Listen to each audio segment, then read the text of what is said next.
Hi everybody, I'm Kamlakar and I'm back with yet another program of AI in Python which is based on TY BSc Computer Science syllabus of Mumbai University. But it's okay if you are not part of that course. You should have the thirst for the knowledge, that's it. Today I'll be talking about 6 practical which is related to constructing neural network. Please go through the theory of this given in the book. I'll be covering this practical with respect to restaurant waiting problem. So let us dive. The first and foremost thing that I need is the data. The dataset given in the book is too vast. So like decision tree, I have customized it for simplicity. This dataset tells you that there are 4 feature columns: reservation, raining, bad service and Saturday.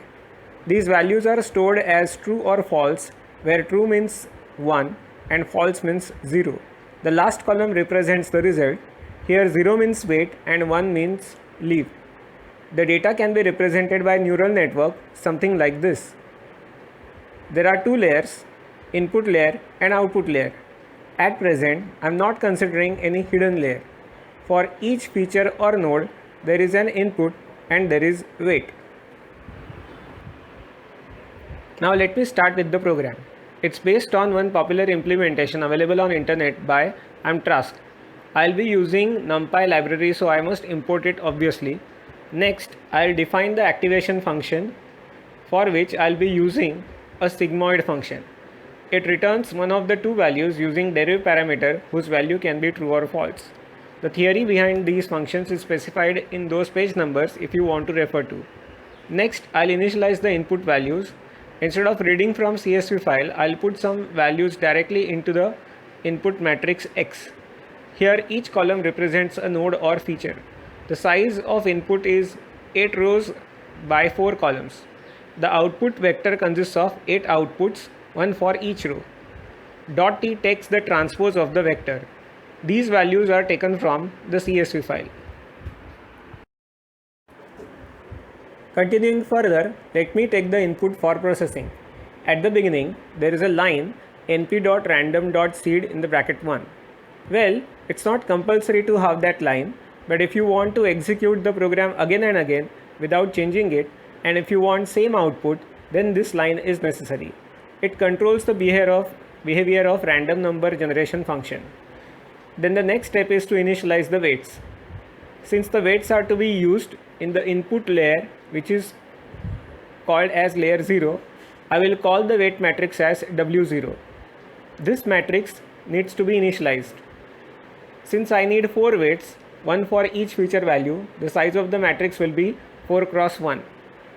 np.random.random generates a random floating number between 0 to 1. One can initialize directly using random function. Here, I have used an approach where I'll get a random number between -1 and 1. To do that, I have multiplied the random number by 2 and then subtracted 1 from it. Suppose random function generates 0, then 2 into 0 minus 1 will give me -1. And if random number generates 1, then 2 into 1 minus 1 gives 1.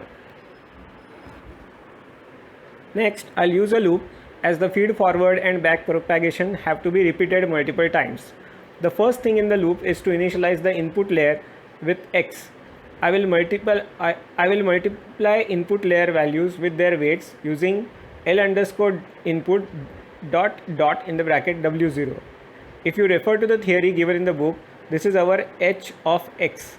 Pass this value to the activation function to get g of h of x to get the output. Then I'll compare whether the value of the output that I just got, how much it differs from the actual output y. So y minus L output will be the error. Next step is to multiply this error by the derivative of the output. This value indicates what is the individual contribution of each input and its w, which has resulted in final error. Thus, value of w must be updated. It is updated by expression given in line 38. If you see, it is similar to weight update equation given in theory, where the alpha value is taken as 2. Alpha indicates learning rate. You may skip that value, in which case alpha is as good as 1. You will get answers in both the cases. At the end, I display the output. Along with that, I'll also display final weights and the loss incurred. You will see that almost all the answers are matching the expected output. Now let me add one hidden layer in between, something like this. There are 4 nodes in the hidden layer. Each feature node is connected to all the 4 nodes of hidden layer. Thus there are 4 cross 4 connections.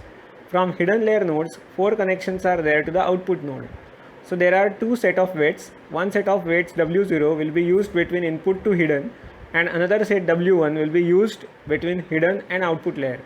Now I'll show you the actual program. The first part of the program remains same. So let me go to the next part. At the beginning, I'll initialize the 2 group of weights with random values. Note that in W0, first value 4 indicates 4 inputs and next value 4 indicates number of hidden nodes.